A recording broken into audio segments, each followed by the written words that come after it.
علیہ الصلاۃ والسلام کی بارگاہ اس کائنات کے اندر سب سے عظیم ترین بارگاہ ہے کہ جس بارگاہ اقدس کے اندر عزت بخاری کا شعر ہے، ادب گاہست زیر آسماں از عرش نازک تر، نفس گم کردہ می آید جنید و با یزید اینجا۔ حضرت با یزید بستامی ہوں یا جنید بغدادی رحمۃ اللہ تعالی علیہ ہوں، بڑے بڑے اللہ کے ولی بھی جب یہاں پر آتے ہیں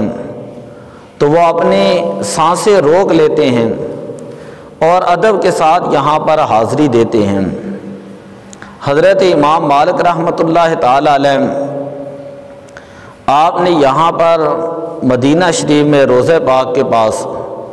40 سال حدیث پاک پڑھائی ہے، لیکن جب بھی کتاب کا ورق الٹتے ہیں تو ایک مرتبہ بھی کتاب کے ورق کے پلٹنے کی آواز پیدا نہ ہوئی۔ شروع سے لے کر آج تک یہی ایک اسلام کا اصول ہے کہ اللہ تعالیٰ نے حضور علیہ الصلاۃ والسلام کی بارگاہ کا ادب اور احترام جو ہے اس کو بیان کیا، اور حضور علیہ الصلاۃ والسلام نے ادب کر کے دکھایا کہ ادب کیسے ہوتا ہے۔ اگر حضور علیہ السلام وضو فرماتے ہیں تو صحابہ کرام وضو کا پانی لے کر اپنے جسموں پر مل لیتے ہیں۔ حضور علیہ الصلاۃ والسلام لعاب دہن مبارک ڈالتے ہیں تو صحابہ کرام اسے بھی لے کر اپنے جسموں پر مل لیتے ہیں۔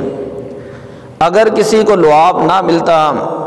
یا پانی نہ ملتا تو ایک دوسرے کے ہاتھ کے اوپر ہاتھ مل کر اپنے جسموں کے ساتھ مل لیا کرتے ہیں۔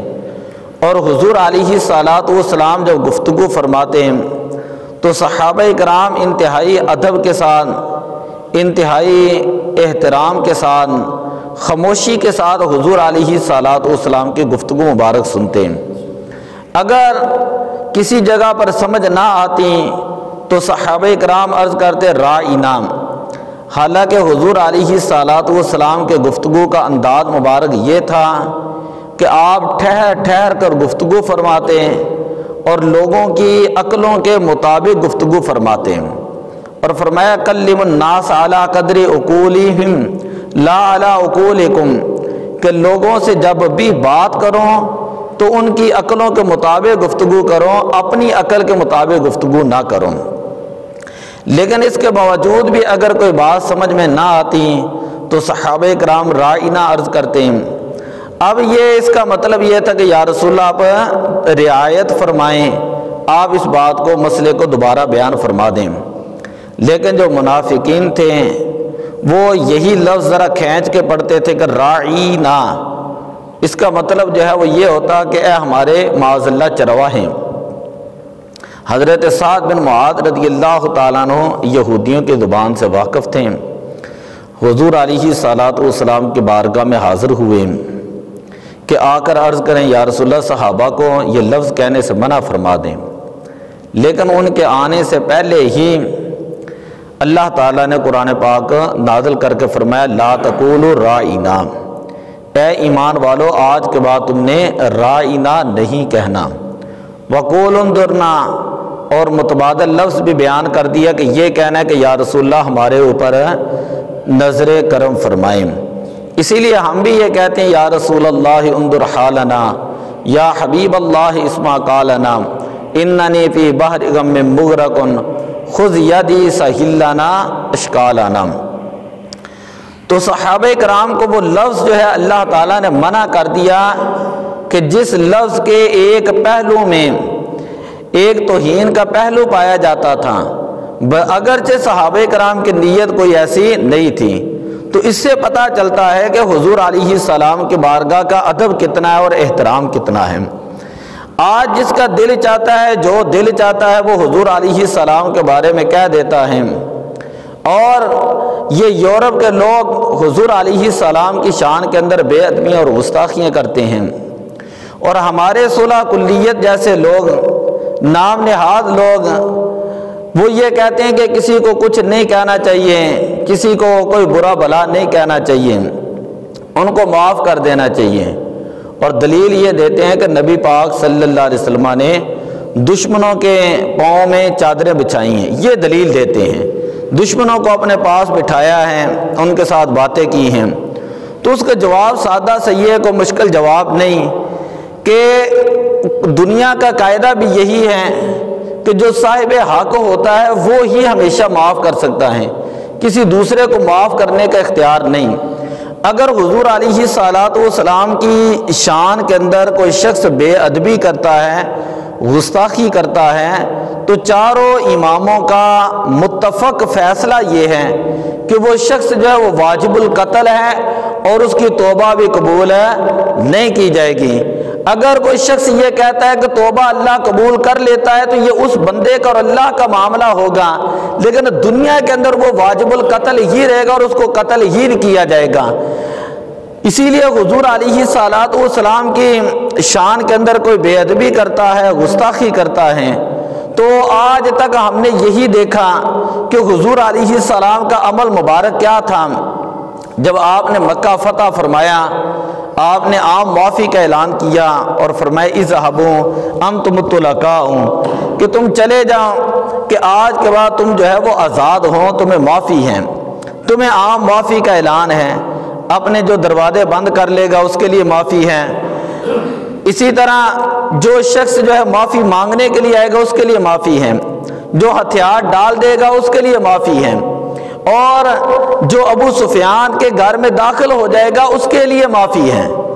تو اس وقت حضرت ابو سفیان رضی اللہ تعالیٰ عنہ آپ مسلمان ہوئے تھے فتح مکہ کے موقع پر، تو حضور علیہ الصلوۃ والسلام نے فرمایا تھا جو ان کے گھر میں بھی داخل ہو جائے گا اس کو بھی معافی ہے۔ تو صحابہ نے عرض کی یا رسول اللہ یہ ابن خطل ہے اور وہ کعبے کے پردوں کے اندر چھپا ہوا ہے۔ حضور علیہ السلام نے چند لوگوں کے بارے میں فرمایا کہ ان کو قتل کیا جائے گا، اگرچہ وہ کعبے کے پردوں کے اندر ہی چھپے کیوں نہ ہوں، کہ ان میں سے 6 مرد تھے اور 3 عورتیں جو ہیں ان کو قتل کیا گیا۔ ان 6 مردوں میں ایک ابن خطل تھا جس کے پاس 2 لونڈیاں تھیں اور وہ دونوں گا گا کر حضور علیہ السلام کی بے ادبی اور گستاخی کرتی تھیں۔ حضور علیہ السلام نے فرمایا اس کو وہیں پر قتل کرو، کعبے کے پردوں سے نکال کر مقام ابراہیم اور چاہے زمزم کے درمیان جو فاصلہ تھا اس کے درمیان اس کو قتل کیا گیا۔ سوال تو بنتا تھا کہ حرم سے باہر اس کو قتل کیا جاتا،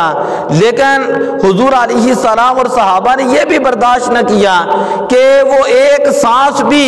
زندہ رہیں، وہ گستاخ اور گستاخ کو فوراً جو ہے وہ قتل کر دیا جائے گا۔ یہ حضور علیہ الصلوۃ والسلام کی سنت مبارکہ ہے۔ بے شمار اس طرح کی اور احادیث ہیں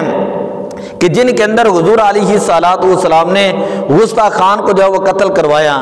حضرت سیدنا خالد بن ولید رضی اللہ تعالیٰ عنہ آپ کے سامنے مالک بن نویرہ بیٹھا ہوا تھا، اس نے حضور علیہ السلام کا ذکر کرتے کرتے گستاخی کے اندر صاحبکم کہہ دیا کہ تمہارے صاحب ایسے ہیں۔ آپ نے اسی وقت تلوار نکال کر اس کا سر قلم کر دیا۔ حضرت سیدنا ابو بکر صدیق رضی اللہ تعالیٰ عنہ کے پاس ایک مسئلہ آیا کہ ایک عورت تھی، اس نے حضور علیہ السلام کی شان میں بے ادبی کی تھی، ایک شخص نے اس کے دانت توڑ دیے تھے، کہا گیا کہ اب کیا حکم ہے؟ آپ نے فرمایا کہ اس بندے کے اوپر کوئی زمان ہے نہیں ہے۔ پھر حضرت عمر فاروق رضی اللہ تعالیٰ عنہ کا دور مبارک آیا۔ آپ کے دور کے اندر ایک شخص تھا، ایک قاری تھا، امام مسجد تھا، امام مسجد ہو کر وہ ہر وقت سورہ عبسہ وتولی پڑھتا، فجر کی نماز پڑھاتا تو اس کے اندر روز یہی تلاوت کرتا تھا۔ آپ نے اس قاری کو بلایا، یمن سے بلایا اور کہا کہ تو ہر روز یہی کیوں پڑھتا ہے؟ اس نے مزاح کے انداز کے اندر کہا کہ آپ کو پتہ ہے کہ اس کے اندر اللہ نے معاذ اللہ اپنے نبی کو جھڑکا ہے۔ یہ جملہ سننا تھا کہ حضرت عمر رضی اللہ تعالیٰ عنہ کی غیرت جو ہے اس کو جوش آیا، آپ نے اسی وقت تلوار کے ساتھ اس کا سر قلم کر دیا۔ آپ نے فرمایا تمہیں پتہ نہیں کہ اس صورت کے اندر تو اللہ نے اپنے نبی کے ساتھ راز کی باتیں کی ہیں، یہ تو محبوبانہ انداز ہے۔ پھر حضرت عمر فاروق رضی اللہ تعالیٰ عنہ کے کوک واقعہ سماعت فرمائیں۔ حضرت سیدنا عمر فاروق رضی اللہ تعالیٰ عنہ کے دور کے اندر ایک نام نہاد مومن، جسے کہتے ہیں یہ مومن ہے،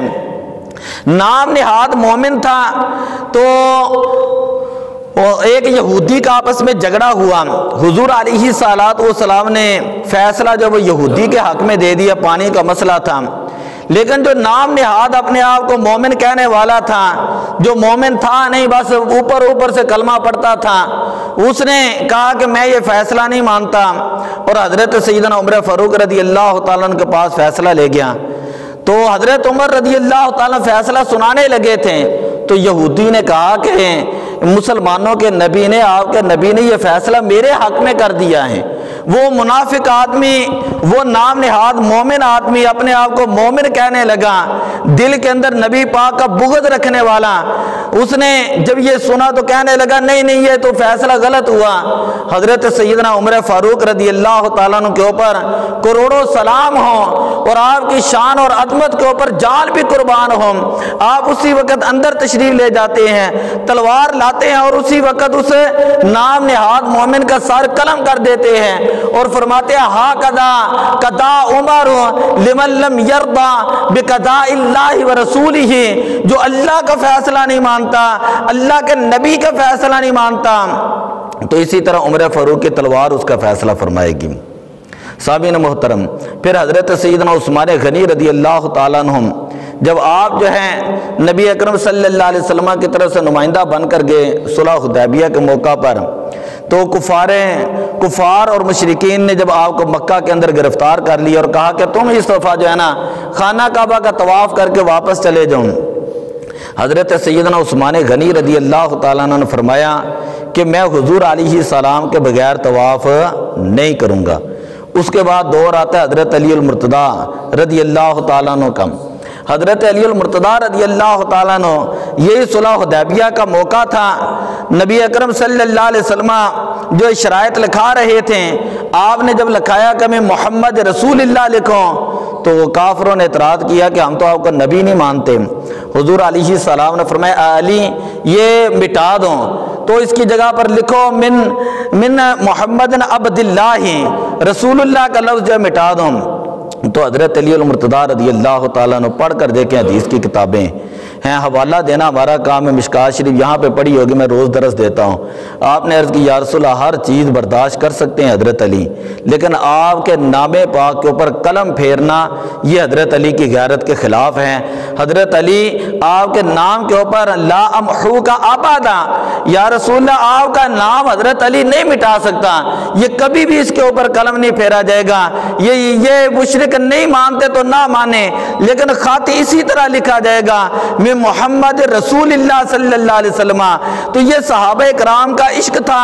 صحابہ کرام کی محبت تھی، جب حضور کی ذات کی باری آتی تھی تو صحابہ کرام جو ہے اس قدر ادب کرتے، اس قدر احترام کرتے کہ کائنات والوں کو بتایا اگر حضور علیہ السلام نے اشارہ کیا ہے تو صحابہ کرام نے اپنی جانوں کا نذرانہ پیش کیا ہے۔ تو میں صبح بھی درس کے اندر یہ کہہ رہا تھا کہ سلطان صلاح الدین ایوبی کے دور کے اندر جب ایک حاجیوں کے قافلے کو لوٹا گیا اور رجی نالڑ تھا ڈاکوں کا سردار، انگریز تھا، اس نے مسلمانوں کو کہا، عورتوں کو بھی مار رہا تھا کہ اپنے نبی کو بلاؤ، کہاں پہ ہیں تمہارے نبی؟ تو سلطان صلاح الدین ایوبی رحمۃ اللہ تعالی علیہ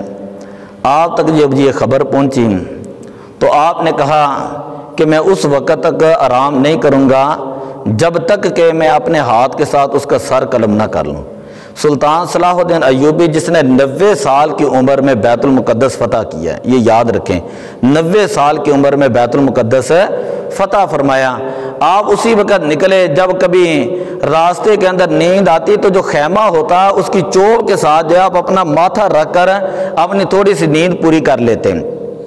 اور آپ جس وقت وہاں پر گئے ان سارے انگریزوں کو، فرنگیوں کو پکڑا، تو آپ نے نائٹس جو تھا ان میں سے انگریز اس کو اپنے پیالے کے ساتھ پانی پلایا۔ شاہ گامے جو تھا، شاہ گامے، اس کو اپنی کرسی پیش کی۔ یہ سارے انگلستان کے شہزادے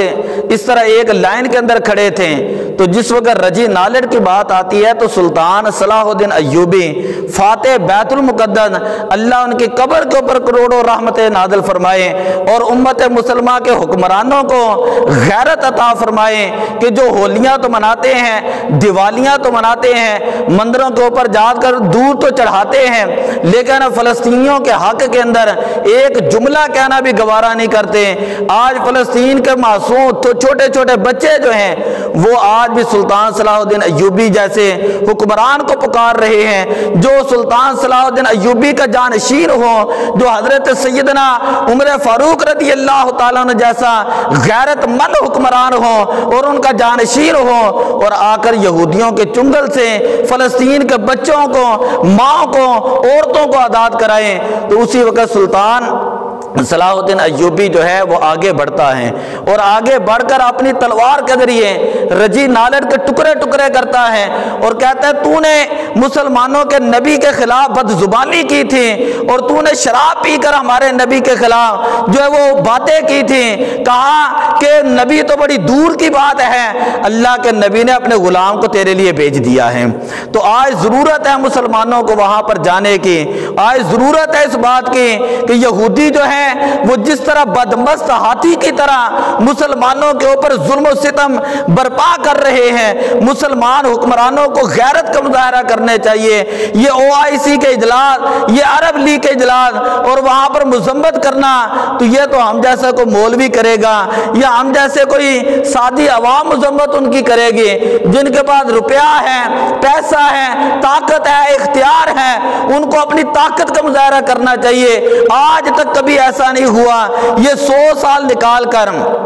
کہ کبھی بھی مسلمان حکمرانوں نے اس قدر کمزوری کا مظاہرہ کیا ہو۔ 1400 سالہ تاریخ پڑھ کر دیکھ لیں، یہ صرف یہ 100 سال دیکھ لیں، یہ 100 سال یہ نکال کر پیچھے جتنی ہسٹری ہے وہ ساری میں نے تاریخ اسلامی پڑھی، اسلامیات میں اسلامیات کے اندر، تو وہاں پر آپ کبھی کارنامے پڑھے تو آپ حیران ہوں گے کہ مسلمان بادشاہ کتنے غیرت مند ہوتے تھے۔ قبلہ اول کے متعلق اپنے نبی کے حوالے سے مسلمان بادشاہ جو ہیں وہ کتنے غیرت مند جو ہے وہ حکمران تھے۔ سامعین محترم، حضرت سیدنا امام مالک رحمۃ اللہ تعالی علیہ سے کسی نے پوچھا، اگر کوئی شخص حضور علیہ السلام کی شان کے اندر گستاخی کرتا ہے تو پھر کیا کرنا چاہیے؟ آپ نے فرمایا کہ اگر کوئی گستاخی کرے نا تو جو عاشقان رسول ہیں، نبی کے جو غلام ہیں، ان کو بدلہ لینا چاہیے۔ یہ بات ذرا توجہ سے سننا، کیا فرمایا؟ اس کا بدلہ لینا چاہیے، ان کے ساتھ تعلقات نہیں قائم کرنے چاہیے کہ ہم نے کچھ کیا تو ہماری معیشت کمزور ہو جائے گی، کہا بدلہ لینا چاہیے۔ سوال کرنے والے نے کہا کہ اگر امت مسلمہ کمزور ہو، بدلہ نہ لے سکے تو پھر کیا کریں؟ آج بھی کتابیں اٹھا کر دیکھیں اور ابھی کا جملہ ہے، آپ نے فرمایا ما بقا امت بعد شتم النبی صلی اللہ علیہ وسلم، کہ جب حضور علیہ السلام کو گالی دی جائیں اور امت مسلمہ بدلہ نہ لے سکیں تو پھر ان کے جینے کا حق نہیں، پھر ساری امت مسلمہ کو مر جانا چاہیے، ڈوب کر مر جانا چاہیے۔ یہ کبھی نہیں ہو سکتا کہ عاشق رسول ہو اور گستاخان رسول بھی وہاں پر پھرتے رہیں، یا عاشق رسول زندہ رہے گا یا گستاخان رسول زندہ رہیں گے۔ فرمایا کہ ایسا نہیں، ما بقا امت بعد شتم النبی صلی اللہ علیہ وسلم،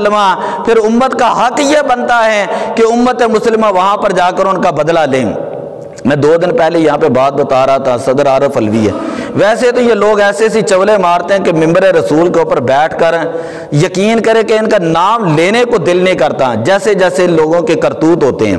2 دن پہلے میں یہاں پہ دکھا بھی رہا تھا کہ کہتا ہے کہ اب تو امت مسلمہ کمزور ہیں، ہم ان کا مقابلہ نہیں کر سکتے، ہم اسرائیل کے ساتھ پنگا نہیں لے سکتے، ہم ان کے ساتھ لڑ نہیں سکتے، باقاعدہ پریس کانفرنس کے اندر یہ ساری باتیں کر رہے ہیں۔ تو میں نے کہا اس سے پہلے جو حکمران تھے انہوں نے کبھی اتنے کمزور جملے نہیں کہے، لڑنا نہ لڑنا بعد کی بات ہوتی ہے، لیکن جو سپہ سالار ہوتا ہے وہ دلیر ہوتا ہے۔ سپہ سالار محمد بن قاسم جب بیمار ہوئے 17 حملے کیے تھے یہاں پر، جب بیمار ہو گئے تو سارے لوگوں نے کہا آپ کو واپس بھیج دیتے ہیں،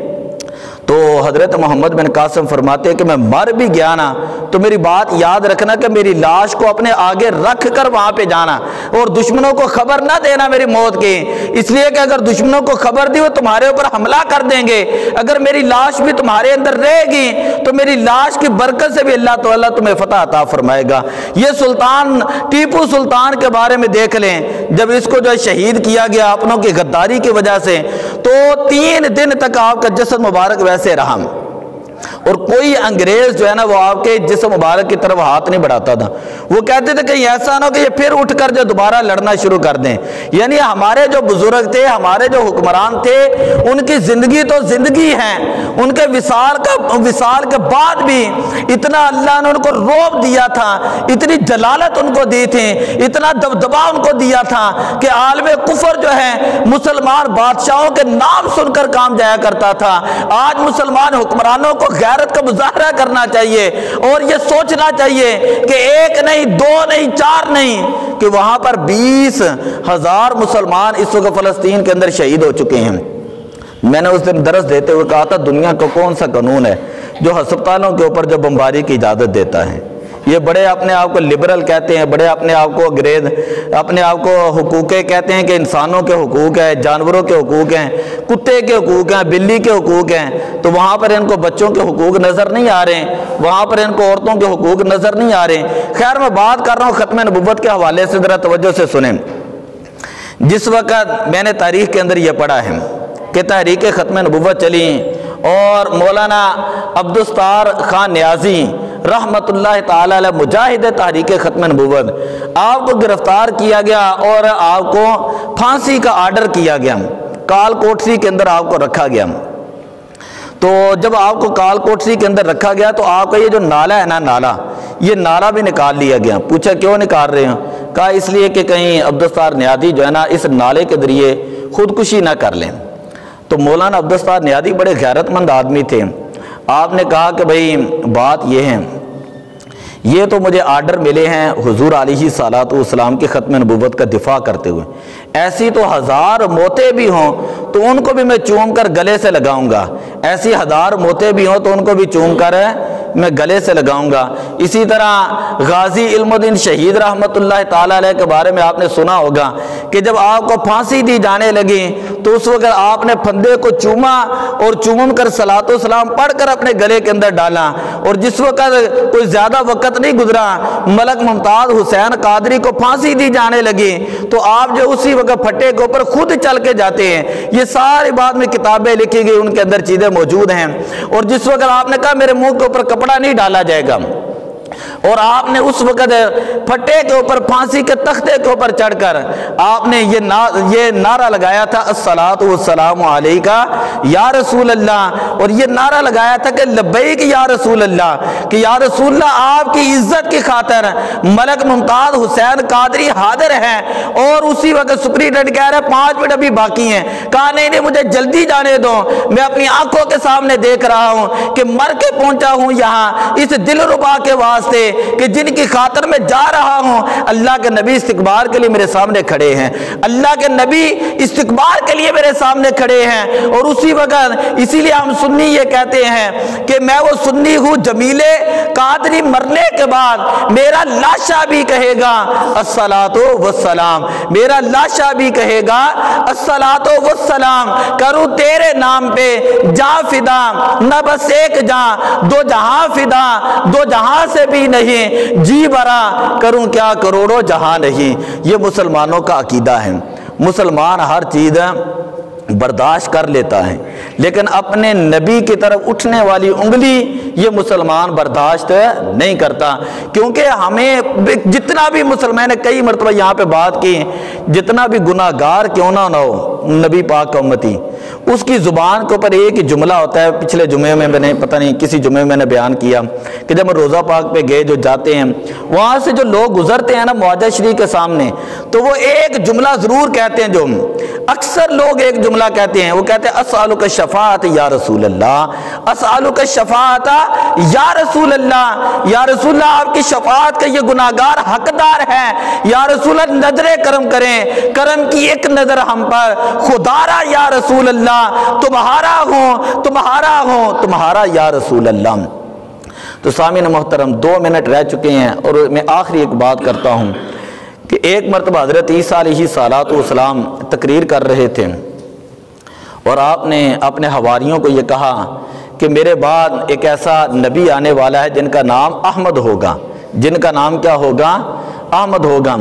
آپ کا ایک امتی کھڑا ہوا اور کھڑا ہو کر اس نے سوال کیا کہ آپ جس کے اتنے تذکرے کر رہے ہیں کیا وہ احمد آپ سے بھی افضل ہوگا؟ یہ سوال ہے، کیا جس نبی کا ذکر کر رہے ہیں وہ نبی آپ سے افضل ہوگا؟ حضرت عیسیٰ علیہ السلام کا جملہ